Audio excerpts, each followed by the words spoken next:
Ya, halo semuanya, selamat berjumpa dengan saya yang belum kenal ya. Kenalan dulu, nama saya Hendros Apilani. Dan di konten kali ini, di segmen cerita sebelum tidur, saya akan bercerita. Ini ceritanya tentang cerita horor ya. Dapat cerita ini saya dari Twitter di akun namanya Kagome atau di @heditadit. Nah, si Kagome ini punya pengalaman based on her true story tentang hantu wanita penghuni kos. Nah, langsung aja ya. Jadi si Kagome ini ceritanya waktu itu sekitar tahun 2015. Jadi dia itu kuliah di salah satu universitas di Kota Malang. Dia nggak menyebutkan nama universitasnya, tapi banyak orang menyebutnya itu Universitas Munggah Mudun atau Universitas naik turun karena jalanannya yang naik turun. Nah, jadi kalau kalian yang tinggal di Malang atau kuliah di Malang, katanya sih pasti tahu universitas itu ya, Universitas Munggah Mudun terkenalnya. Nah, di tahun 2015 itu si Kagome ini dia itu masuk kuliah semester 5. Jadi dia itu sempat cuti kuliah selama 1 tahun karena kendala ekonomi ya. Jadi dia itu sempat bekerja terlebih dahulu. Jadi dia cuti selama 1 tahun. Nah, ceritanya dia Kagome ini waktu itu masih kerja, jadi dia cuti sehari kerjanya untuk mengurus keaktifan mahasiswanya. Jadi dia ingin melanjutkan kuliah lagi, aktif kuliah lagi. Jadi dia cuti kerja 1 hari itu dia untuk ke kampus ngurus berkas-berkas karena mau aktif kuliah lagi. Nah, sambil cari-cari kos-kosan tuh, karena si Kagome ini domisilinya aslinya di Kediri. Jadi perjalanan dari Kediri ke Malang itu sekitar 2,5 jam. Waktu itu dia naik sepeda motor ya. Jadi setelah ngurus berkas-berkas, dia cari-cari sekitar kampus untuk mencari kos-kosan. Dia cari-cari di daerah Tirto Utomo namanya. Cari-cari belum nemu karena ya terkendala budget juga ya, cari budget yang seminim mungkin tapi dengan suasana yang seenak mungkin. Dia cari-cari nggak ketemu sampai sore, sampai jam 5 sore mau maghrib. Dia putuskan pulang aja deh. Nah, setelah mau pulang, tapi perjalanan pulang dia sambil nyari tuh, nengok kanan kiri, cari-cari kos-kosan juga. Nah, nggak sengaja dia lihat di komplek perumahan dekat kampus, dia lihat ada bangunan lumayan gede, ada tulisannya itu menerima kos putri. Nah, biasanya ada kan ya kos-kosan itu menerima kos putri, di bawahnya nomor HP. Si Kagome catet tuh, karena udah sore dia catat aja nomor HP-nya. Kemudian nanti deh mikirnya nanti deh dihubungin di rumah aja. Nah, setelah sampai rumah, si Kagome sekitar jam 8 malam dia chat si pemilik kos-kosan itu, nomor yang ada di kos-kosan itu. Bales dong si yang punya kosan, ternyata ibu kos balas, katanya kos-kosan yang di komplek perumahan itu udah full, tapi dia juga punya kos-kosan lain di daerah Tirto Utomo, masih ada yang kosong. Katanya nyaman kok mbak, pasti banyak betah, harganya juga dibayar bisa per semester, ada spring bednya juga. Nah, Kagome tanya dong, harganya berapa nih bu? Harganya sekian dibayar per semester. Nah, Kagome pikir-pikir tuh, wah lumayan nih, harganya segini, terjangkau, dapat fasilitas ada kasurnya spring bed. Ya biasanya harga segitu, waktu itu kata dia biasanya kasur busa biasa juga kamarnya kecil, tapi ini katanya kamarnya cukup luas, ada dapat spring bed, dapat lemari, meja, dipikirnya nyaman lah, terjangkau lah, rezeki nih menurut Kagome. Langsung deh deal saat itu juga, tanpa mikir panjang tuh, padahal belum lihat kos-kosannya. Nah, 3 minggu setelah deal, Kagome, Bu, ini nanti saya mau ke situ, mau ke kos-kosan, saya mau mulai kos di situ. Mungkin sampai situ sekitar jam 12 siang. Ibunya balas, yaudah Mbak, nanti ketemu sama pembantu saya dulu ya, karena saya belum pulang, lagi ada acara di luar kota. Besok kalau saya udah pulang, baru nanti saya kasih kunci kamarnya Mbak yang di bawah. Nanti pembantu saya sementara buat Mbak kasih kunci kamar yang di atas dulu, di lantai 2. Nah, jadi Kagome nanti ketemu dulu sama pembantunya tuh, kata si ibu kosnya. Nah, akhirnya Kagome meluncur dari Kediri ke Malang menuju ke kos-kosan yang dia belum pernah lihat sebelumnya. Nah, sampailah Kagome di kos-kosan tersebut. Seperti yang dikatakan ibu kos, ada pembantunya tuh, udah janjian. Jadi pembantunya datang ngasih kunci ke Kagome, ini kamarnya di atas, di lantai 2. Diantarlah Kagome masuk. Pas masuk kos-kosan, Kagome langsung bisa menilai dong, wah ini kos-kosan kok gede sih, tapi kok agak suram gitu ya, gelap, seperti kurang cahaya, hawanya dingin. Jadi kos-kosan itu bentuknya kayak masuk ke lorong, ada lorongnya, ada di ujung ada tangga, terus naik ke lantai 2, banyak kamar-kamar di situ, dan hampir setiap kamar sudah diisi, ada penghuni kosnya. Tapi penghuni kosnya itu menurut Kagome individual, sifatnya individualistis lah, kayak kurang peduli sama penghuni kos yang lain. Tapi Kagome lah, biarin aja deh, yang penting udah dapat kos-kosan. Kagome udah dapat kos-kosan, udah dapat kamar, udah dapat kunci. Ditinggallah Kagome di kamar yang di lantai 2. Pembantunya udah pulang lagi. Nah, bukan malam pertama habis kawin ya, malam pertama Kagome tidur di kos-kosan tersebut, di kamar tersebut yang di lantai 2. Kagome merasa nggak nyaman nih. First impressionnya udah nggak nyaman banget lah intinya. Kamarnya suram, gelap, kurang cahaya, banyak debu, keramiknya banyak yang pecah, lantainya nggak rata, diinjek juga kayak goyang-goyang. Itu aduh, nggak banget deh menurut Kagome. Tapi gimana lagi ya, udah sampai, udah capek juga ya, istirahatlah di situ semalam. Tapi saat itu Kagome nggak bisa tidur. Jadi dia berusaha tidur tapi nggak bisa tidur, ngerasa nggak nyaman. Gimana sih ya,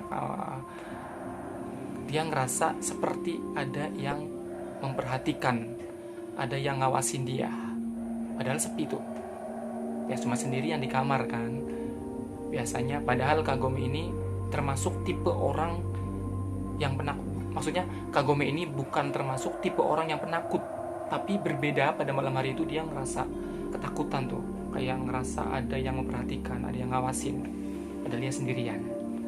Nah, malam pertama dia tidur di situ gak nyaman, gak bisa tidur berapa lama, bangun lagi, tidur bangun lagi, gak nyenyak lah tidurnya. Akhirnya sampai pagi dia kurang tidur. Wah, dia pikir udah pagi nih, dia bisa pindah kamar nih. Gak nyaman tidur di lantai 2 di kamar tersebut. Nah, paginya walaupun sudah pagi, tapi ternyata kos-kosannya ini memang hawanya gelap ya. Jadi sedikit ventilasi, sedikit sumber cahaya yang bisa masuk dari luar ke dalam kos-kosan tersebut. Akhirnya gelap, suasananya gelap, suram, dan banyak maksudnya ya kurang sejuk seperti itulah. Nah, esok harinya Kagome ketemu sama ibu kosnya, udah janjian dong mau pindah kamar yang di lantai bawah, yang di lantai dasar. Kagome ketemu sama ibu kos, dikasihlah kunci, sudah deal, bayar 1 semester selama 6 bulan ya, ngekos di situ. Kagome ditunjukkan kamarnya, kamar nomor 2 dari pintu masuk, deket pintu masuk lah, kamar keberapa dari pintu masuk. Nah, dia dapat tetangga kos tuh, di sebelah kamarnya ada tetangga kos tuh, ketemu sama teman baru di situ, mbak-mbak juga karena kos-kosan putri ya. Ya basa-basi sedikit lah Kagome sama teman barunya tetangga kos itu. Semester berapa mbak? Basa-basi lah Kagome tanya sama dia. Semester berapa mbak? Aku udah semester tua mbak, udah skripsi ini. Nah, intinya basa-basi lah Kagome sama teman barunya itu, si penghuni kos di sebelahnya. Terus Kagome masuk ke kamar kos itu. Dia buka pintu, dia lihat keadaan kamar kosnya luas, tapi sama seperti kamar kos yang di atas, gelap, suram, hawanya dingin dan cukup berdebu karena mungkin sudah lama tidak ditinggali. Akhirnya hari pertama Kagome dia bersih-bersih kamar kos tersebut, yang nyapu-nyapu, bersih-bersih, ngepel, dibersihin kan, debu-debunya banyak sekali. Dia beres-beres baju, masukin lemari, lumayan. Nah, jadi sehari dia Kagome buat bersihin kamar kos itu. Sampai sore dia nyalain lampu, ceklek. Wah, kamar kos seluas ini lampunya kok redup, cuma yang 5 watt. Kurang terang dong, kurang terang banget ya. Nah, jadi Kagome merasa agak nyesel juga tuh, kenapa bisa milih kos-kosan itu hanya karena budgetnya yang murah, tapi ternyata nggak nyaman. Sudah kamarnya suram, suasananya suram, dingin, nggak nyaman. Di dapurnya juga gelap, kamar mandinya juga di dekat kamarnya Kagome itu ada kamar mandi ada dua kamar mandi, satu agak besar dan satunya ini yang kecil. Tapi nggak tahu kenapa deh, Kagome juga nggak tahu, ini kamar mandi yang agak besar ini jarang banget ada yang make, jadi ditutup. Jarang banget ada yang make tuh kamar mandi yang agak besar. Jadi para penghuni kos kalau ke kamar mandi selalu saja yang kamar mandi yang kecil. Nah, si Kagome ini karena merasa nggak nyaman di kos-kosan itu, akhirnya memutuskan setiap Jumat dia itu pulang ke Kediri. Jadi seminggu sekali, setiap hari Jumat dia pulang ke Kediri, nanti balik lagi ke kos-kosan Minggu sore, karena Sabtu Minggu kan libur tuh kuliah ya. Di rumah ibunya Kagome sama orang-orang rumah ngasih nasihat tuh, kok kamu pulangnya seminggu sekali sih, sayang di ongkos lah, daripada kayak gitu mending pulang ya sebulan sekali misalkan. Jadi daripada buat ongkos pulang naik bis, karena dia kan belum punya kendaraan pribadi, jadi bolak-balik ke Kediri Malang itu naik bis ya. Jadi mikir orang rumah tuh eman ya, sayang kalau pulang seminggu sekali. Nah, tapi Kagome nggak berani cerita tuh kenapa dia pulang seminggu sekali. Nah, suatu hari di kos-kosannya Kagome itu rame di pagi hari tuh, pagi atau siang lah, rame ya. Ternyata ada ibu kos sama tukang saluran yang sedang bersihin saluran air tuh. Jadi mampet, saluran airnya mampet. Rame-rame ada apa tuh? Kagome keluar kamar, ternyata ada tukang yang lagi beresin atau benerin saluran air yang mampet. yang mampet. Ntar minum dulu. Nah, jadi suatu hari Kagome lihat ada ibu kos sama tukang saluran air yang lagi benerin saluran air yang mampet tuh. Terus kata tukangnya, dia ngomong, ini saluran airnya mampet nih bu, banyak gumpalan rambutnya nih yang bikin mampet itu tuh. Jadi ternyata banyak gumpalan rambut di saluran air, jadi mampet tuh. Nah, jadi udah dibenerin tuh sama si tukangnya itu, sudah dibenerin saluran airnya. Tapi selang 2 atau 3 hari kemudian datang lagi si ibu sama tukang saluran air itu, mampet lagi ternyata saluran airnya. Dicek lagi, oh no, gumpalan rambutnya meneh bu. Jadi ada gumpalan rambutnya lagi nih bu yang bikin mampet. Wah, si ibu kosnya ngomong tuh, iya nih paling ya gumpalan rambutnya anak-anak kos nih, bikin banyak pengeluaran air. Wah, ibu kosnya sempat agak kesel tuh karena mikir itu gumpalan rambut anak-anak kos yang ngekos di situ.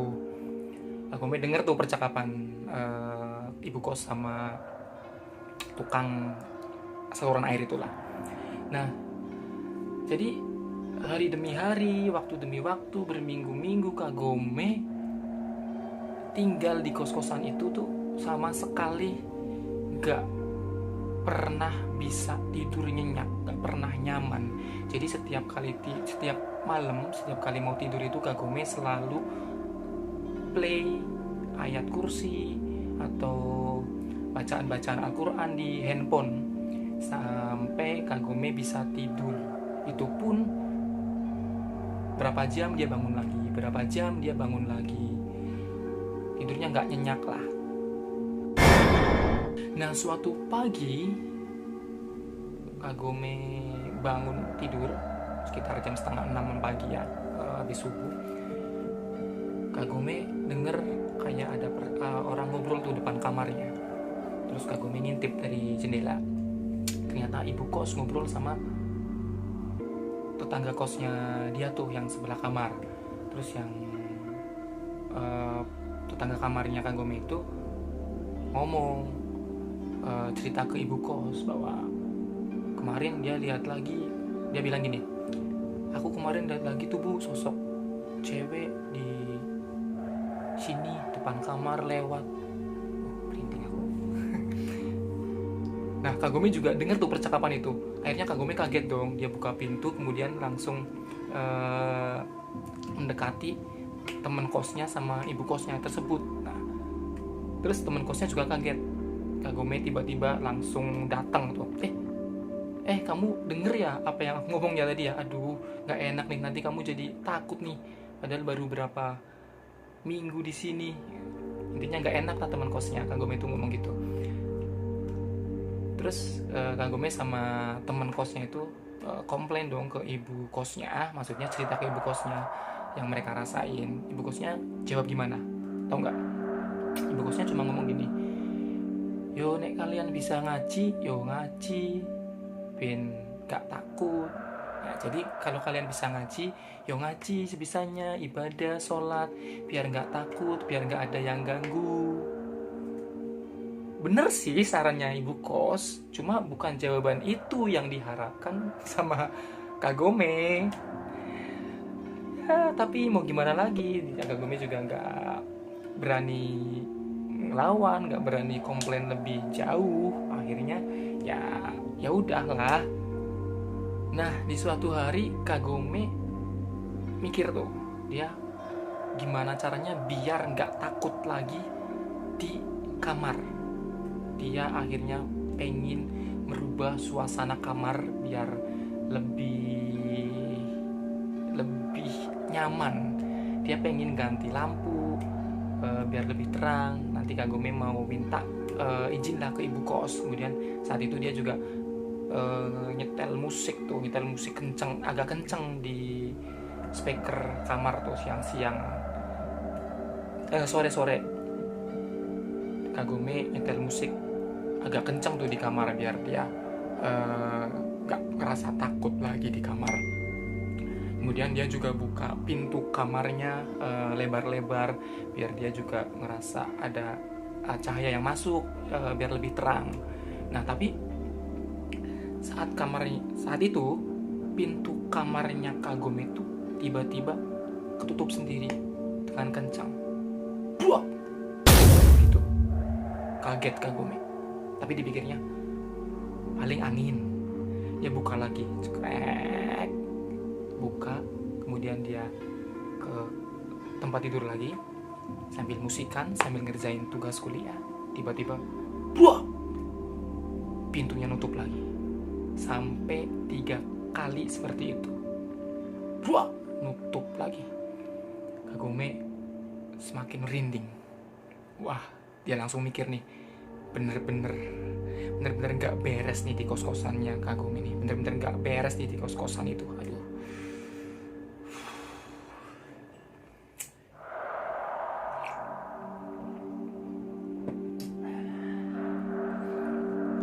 Nah, suatu hari, di hari yang lain ya, saat Kagome pulang kuliah, udah capek tuh dia naik, lewatin jalan yang naik turun dari kampusnya ke kos.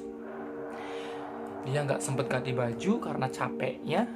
Dia langsung rebahan di kamar tidur. Rebahan, dia coba merem, mau istirahat sebentar. Nah, dia posisi udah tutup tuh pintu kamar. Nah, tiba-tiba ini setengah sadar, setengah enggak, tapi Kagome bener-bener ngerasa saat dia lagi rebahan, lagi tiduran, itu tiba-tiba badannya itu ngerasa kaku dan seperti nggak bisa gerak. Tapi Kagome bisa melek tuh, dia melek. Nah, ini pengalaman pertama dia lihat sesosok cewek masuk dari pintu. Jadi sosok cewek itu nembus pintu kamarnya Kagome. Nembus. Terus dia jalan pelan-pelan, semakin dekat, semakin mendekati Kagome yang lagi tiduran. Kagome mau teriak tapi gak bisa, seperti kekunci, badannya dingin, kaku, dan gak bisa gerak. Dia sampai bener-bener takut tuh. Dia lihat cewek itu badannya seperti transparan, tapi gak transparan, terlihat jelas tapi kayak transparan. Jadi semakin jalan dekat menuju Kagome, semakin dekat. Pas udah sampai di depan Kagome persis, sosok cewek itu duduk di atas kakinya Kagome. Duduk. Kemudian dia natap mata Kagome. Wajahnya pucat. Kemudian senyum ke Kagome. Kagome takut, merinding. Saya juga merinding. Nah, Kagome merem tuh, langsung memejamkan mata, berharap saat dia melek, dia cuma berharap itu mimpi. Tapi dia merem, dia buka lagi, sosoknya masih ada. Dia merem lagi, berdoa, semoga ini cuma mimpi. Kemudian dia melek lagi, masih ada. Sampai ketiga kali dia merem lagi, semoga cuma mimpi. Tiba-tiba kayak ada suara, cubay. Kagome kaget tuh, dia melek, gak ada siapa-siapa, gak ada apa-apa. Dia sadar 100%. Jadi kayak ada suara tadi, cubay, kayak ada suara kucing lompat dari jendela, kemudian langsung nerjang ke Kagome tuh, kayak nyakar tangannya Kagome. Jadi dia kaget, langsung melek, dan gak ada siapa-siapa. Tapi anehnya, dia lihat tangannya sendiri itu rasa sakit, agak sakit, dan ada bekas kayak cakaran kucing. Padahal nggak ada kucing sama sekali, nggak ada siapa-siapa, dan nggak tahu itu apa yang terjadi sebenarnya. Keesokan paginya Kagome izin tuh sama ibu kos, dia minta ibu kos buat ganti lampu di kamarnya tuh biar lebih terang lah. Jadi kamar seluas itu jangan cuma 5 watt lah bu, kalau bisa diganti lampunya ya bu ya, minta ganti lampu lah. Terus kata ibu kos, ya kayak gitu aja nggak apa-apa, orang kamar yang lain juga kayak gitu semua, hemat listrik tahu mbak. Ibu kosnya bilang gitu. Intinya ibu kosnya menolak, nggak mau ganti lampunya dengan yang lebih terang. Akhirnya Kagome kesel dong, dia mikir, kalau memang nggak mau ganti ya biarlah aku ganti sendiri, aku beli lampu sendiri tuin. Terus Kagome minta tolong sama temennya, temen kosnya di sebelah kamar, buat bantuin masang lampu baru tuh yang lebih terang. Mbak, bantuin aku yuk pasang bola lampu ini yang lebih terang mbak. Terus ngobrol dong mereka, tanya si temennya Kagome tuh, gimana mbak, betah ngekos di sini? Terus Kagome jawab, yo jujur sih sebenarnya nggak betah mbak, tapi ya meneh udah bayar 1 semester, eman ya nek mau pindah juga. Terus temennya Kagome, teman kosnya Kagome nanya, oh mbak udah pernah lihat sosok cewek penghuni kos ini ya? Kagome kaget dong. Hah? Jadi memang beneran ada ya mbak ya? Iya mbak, aku juga sering lihat dan teman-teman yang lain juga sering lihat, sering lewat di depan kamar, kadang juga masuk ke kamar, dan paling sering tuh di dapur juga. Tapi ya semoga sih nggak apa-apa ya mbak ya. Gila, Kagome kaget. Temennya ngomong kayak gitu dengan nada santai kayak udah biasa banget, dan Kagome tambah takut dong. Berarti kemarin dia bukan mimpi, bener-bener nyata. Dia semakin yakin bahwa yang kemarin dia lihat itu bukan imajinasinya, bukan halusinasinya, tapi bener-bener sosok yang mungkin orang sebut itu kuntilanak.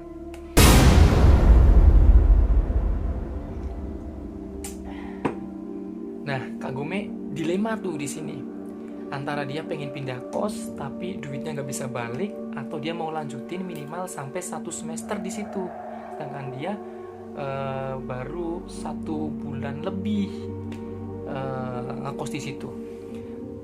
Kemudian di bulan kedua atau bulan ketiga itu Kagome nggak pulang ke Kediri, tapi ibunya Kagome yang dari Kediri, dia yang datang ke Malang, datang ke kos-kosan buat nginep di kos-kosannya Kagome selama beberapa hari. Nah, selama beberapa hari tuh Kagome ngerasa agak ngerasa mendingan, jadi nggak terlalu takut karena tidurnya ada yang nemenin si ibunya. Hari pertama ibunya datang, ibunya juga langsung ngomong tuh sama anaknya, ini kos-kosan kok surem kayak gini sih, kayak nggak ada cahaya, kayak nggak ada kehidupan, nggak ada energi positifnya sama sekali. Teman-teman kos kamu juga kayak nggak ada yang peduli, individualistis banget sih semuanya, kayak gitulah. Selama beberapa hari ibunya Kagome nginep di kosan. Suatu hari ketika Kagome berangkat kuliah, Kagome ninggalin ibunya sendirian di kamar tuh. Kemudian sekitar jam 9 atau 10 pagi, ibunya Kagome mau mandi, dan ibunya Kagome denger kayak ada suara Kagome itu manggil, Bu, Ibu, Bu, Ibu. Nah, ibunya denger dari kamar mandi itu lagi mandi. Iya, Tar, kamu kok cepet banget kuliahnya, katanya pulangnya sore. Kok baru berangkat udah pulang, kata ibunya gitu tuh, kaget. Terus ibunya selesai mandi, keluar kamar mandi, dia cari-cari ternyata nggak ada. Yang tadinya ibunya pikir Kagome udah pulang, ternyata belum. Tapi ibunya nggak mikir macem-macem tuh saat itu.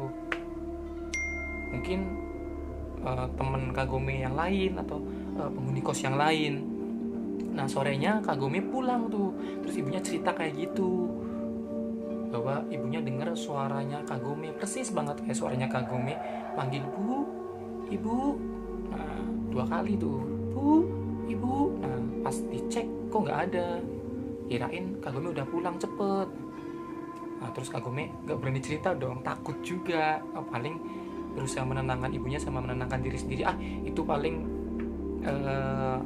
temen bu, penghuni kos lain tuh.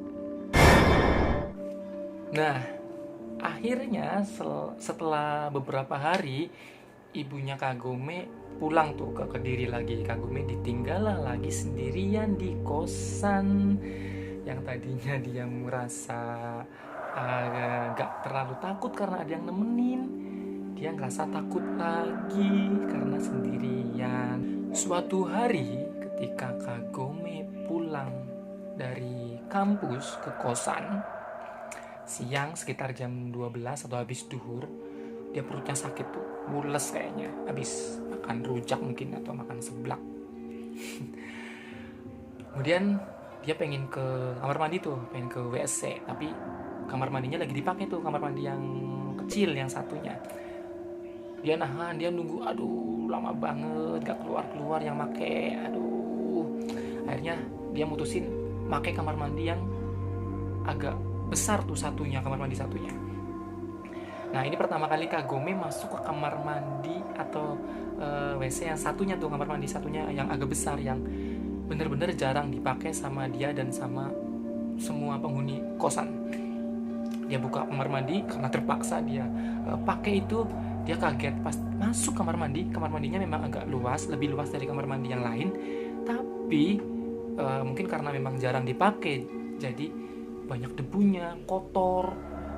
Dan yang lebih kaget lagi, dia lihat di pojokan kamar mandi itu banyak cacing-cacing yang bergeliat di pojokan. Cacing hidup, jadi cacing hidup kayak geliat-geliat itu. Jijik banget lah dia lihat cacing-cacing yang hidup bergeliat di pojokan kamar mandi. Kagome mikir, kok bisa sih kamar mandi sampai sekotor ini, banyak cacingnya, padahal ibu kos hampir setiap hari, berapa hari sekali datang buat bersihin tuh kos-kosannya, ya nyapu, ya ngepel. Tapi kok bisa ada banyak cacing di sini? Dia siram tuh, bersihin. Padahal dia jijik banget tuh cacingnya, karena dia juga mau pakai tuh WC yang di situ. Nah setelah itu dia masuk kamar buat istirahat. Malamnya pas dia tidur seperti biasa, dia nyetel ayat kursi, nyetel bacaan-bacaan Al-Quran di HP. Dia mau tiduran, suasananya dingin tuh, dia selimutan, dia tutupi semua tuh badan sampai kepala karena dingin dan juga takut. Kagome dengar suara aneh dari luar kamar. Suaranya kayak srek, jelek, srek, jelek, srek, jelek. Kagome mikir suaranya seperti kayak orang jalan pakai satu kaki, terus satu kaki lainnya diseret. Jadi kayak jalan ngelangkah pakai satu kaki. Srek, jelek, srek, jelek, srek, jelek. Kagome suaranya kayak gitu, mikir suaranya kayak orang jalan pakai satu kaki, terus kaki lainnya diseret. Takut tuh Kagome, semakin takut tuh. Dia baca-baca doa sebisanya. Dia masih play lagi tuh, masih tetap play tuh ayat-ayat Al-Quran di HP-nya. Yang gak bisa tidur sama sekali. Dia juga dengar, oh ya, yang suara itu yang srek, jelek, yang kayak orang jalan itu. Kagome dengar semakin lama semakin jauh. udah semakin tenang dong Kagome, udah semakin jauh. Kagome bener-bener panik, takut, cemas, gelisah, sampai pucat, dingin. Wah, ditutupin selimut full body lah, dari ujung kaki sampai ujung kepala, tutupin selimut semua. Nafasnya sesak tuh Kagome saat itu. Dia mikir suaranya udah mulai hilang, udah mulai jauh tuh langkahnya, suaranya udah mulai jauh dari kamarnya Kagome. Terus tiba-tiba dia ingat temennya pernah bilang kalau ada suara kayak gitu, kalau suaranya semakin kenceng itu artinya dia jauh. Tapi kalau suaranya semakin hilang atau semakin kecil, itu kebalikannya, malah artinya sosok itu malah makin deket. Wah, Kagome tambah panik, tambah takut, tambah sesak nafasnya, tambah dingin. Terus dia akhirnya dengar suara lagi kayak duk duk duk, berhenti. Berapa saat lagi duk duk duk, berhenti. Ada lagi duk duk duk. Suaranya itu kayak orang ngetuk-ngetuk tembok loh, kayak gini. Hampir kayak gitu. Kagome mikirnya suaranya kayak gitu, tapi berasal bukan dari kamarnya, itu berasal kayak dari agak jauh, kayak tembok di dapur. Wah, Kagome makin gak bisa tidur tuh malam itu, sama sekali gak bisa tidur. Sampai pagi, sampai terdengar adzan subuh, baru dia sedikit agak tenang, karena sudah pagi, sudah subuh.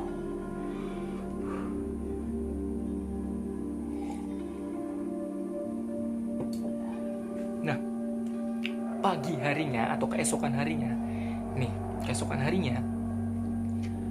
cuacanya mendung, dan siang sama sorenya tuh hujan rintik-rintik tuh.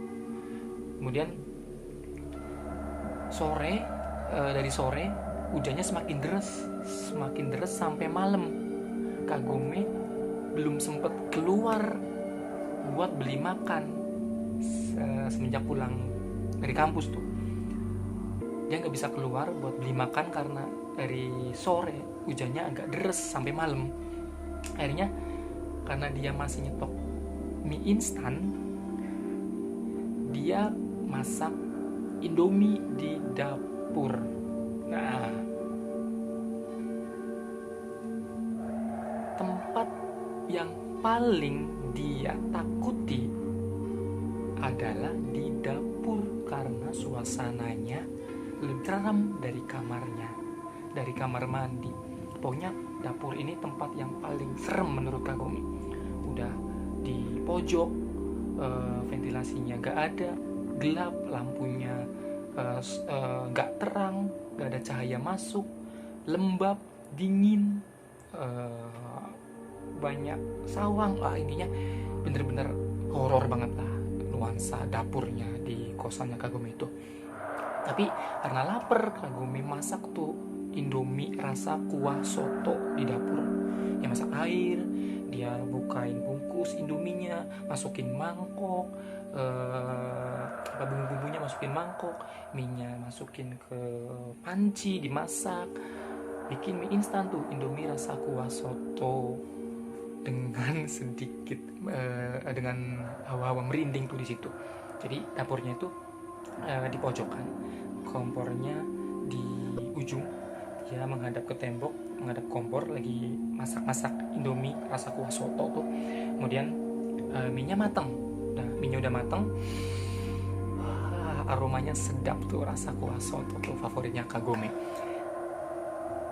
Ketika Kagome pegang mangkok, diangkat, kemudian dia berbalik badan mau menuju ke kamar, mau makan di kamar. Tahu apa yang terjadi? Selama sekian detik Kagome mematung sambil bawa mangkok. Jadi dia bawa mangkok isi Indomie rasa kuah soto. Dia balik badan mau balik ke kamar, Dia shock, dia mematung. Dia lihat sesosok wanita di pojokan dapur lagi berdiri. Rambutnya panjang terurai, bajunya putih panjang ke bawah menutupi kaki, wajahnya sebagian ketutupan rambut, tapi terlihat jelas wajahnya putih, pucat, matanya tajam menatap Kagome. Selama sekian detik Kagome terpaku, mematung, gak bisa gerak. Dia jelas lihat sosok itu. Kemudian sosok wanita itu semakin senyum. Jadi senyumnya tuh pelan-pelan. Makin lama makin senyum, senyum, sampai dia ketawa kecil, keluarin suara ketawa kecil. Nah pas dia ketawa, Kagome bener-bener shock, dia langsung lari. Wah lari kenceng banget, ini mangkoknya tapi masih dipegang. Dia lari sampai dia kuahnya itu banyak yang tumpah-tumpah. Dia lari ke kamar bawa mangkok Indomie kuah soto. Saking shocknya, saking takutnya dia lari sampai tumpah-tumpah itu padahal masih panas. Dia ke kamar tanpa pikir pusing. Kagome memikirkan walaupun masih hujan, dia keluar, dia nginep di kosan temen kuliahnya di tempat kos yang lain. Dia kehujanan, dia pergi ke kos-kosan temennya, dia nginep di sana di kosan temennya selama 2 hari. Nah selama 2 hari dia nginep di sana dan dia nggak ngabarin ibu kos sama sekali. Sampai akhirnya setelah 2 hari dia balik ke kosannya. Dia ketemu sama ibu kos. Dia bermaksud untuk rapiin tuh semua barang-barangnya Kagome, baju-baju dan lain-lain, buku dan sebagainya. Dia mau pindah kos, nggak urusan lah, dia mau pindah kos walaupun rugi udah bayar 1 semester, tapi cuma ditempatin selama kurang lebih cuma 2-3 bulanan. Dia izin lah sama ibu kos mau pindah. Izinnya dadakan, ibu kosnya agak kesel tuh. Loh kok mau pindah? Dia kan lagi beres-beres, Kagome lagi beres-beres baju sama barang-barang yang lain tuh, diantar temennya karena dia udah nggak berani sendirian lagi. Beres-beres ketemu ibu kos tuh, ibu kosnya pas lagi ke situ, kemudian tanya, "Loh, mau pindah ya, Mbak? Kok nggak ngabarin? Piye toh?" Nah, Kagome bingung mau jawab apa. Emang salah sih ya nggak ngabarin, tapi mau gimana lagi karena dia udah nggak kuat, benar-benar nggak kuat, dan dia memutuskan untuk pindah kos, cari kos yang lain lah intinya. Dan akhirnya Kagome dapat kos-kosan yang baru yang lebih nyaman karena teman-teman kos-kosannya itu asik-asik. Jadi Kagome dapat kos-kosan lebih mahal, pastinya lebih mahal, dan lebih dekat dengan kampusnya juga. Jadi kos-kosannya itu ada 2 lantai. Kagome dapat di kamar lantai 2 sama temen kuliahnya juga di kos-kosan tersebut. Jadi kos-kosannya itu dikelilingi samping-sampingnya itu kayak sawah. Jadi ada persawahan yang ditanemin padi, warnanya hijau, seger, sejuk lah, gak kayak kos-kosannya Kagome yang lama. Tapi di belakang kos-kosan ya, jadi di samping-sampingnya itu kan persawahan, dikelilingi pemandangan alam yang cukup indah yang mengelilingi Malang. Tapi di belakangnya kos-kosan itu tuh ada kuburan. Nah di kos-kosan yang baru ini nih, gak kalah horornya, Kagome juga sama teman-teman itu beberapa kali atau banyak ya menemui kisah-kisah atau cerita-cerita horor di kos-kosan yang baru. Tapi nggak terlalu takut karena dia ngekos sama temen-temennya. Jadi sekamar ada sama temennya juga yang lain, temen kosannya, dan teman-teman kosnya itu nggak individualisis seperti teman-teman kos yang lain, jadi lebih asyik. Oke. Nah, buat yang penasaran ceritanya seperti apa di kos-kosan yang baru Kagome, silakan nanti kita bisa tanya sama Kagomenya, apakah kita bisa ceritakan kembali di channel ini. Dan buat kalian yang mempunyai cerita horor atau cerita misteri atau pengalaman misteri, silakan bisa kirim ke saya melalui DM Instagram, Facebook, ataupun WhatsApp, ataupun email ya. Jadi nanti akan saya coba untuk ceritakan ulang di channel saya. Terima kasih untuk kalian yang sudah menonton dan mendengarkan cerita saya. Semoga nanti ada cerita-cerita lain yang lebih seru lagi, yang lebih menarik ataupun lebih serem untuk kita dengarkan. Jangan lupa untuk like, comment, share, dan juga subscribe. Terima kasih dan sampai jumpa.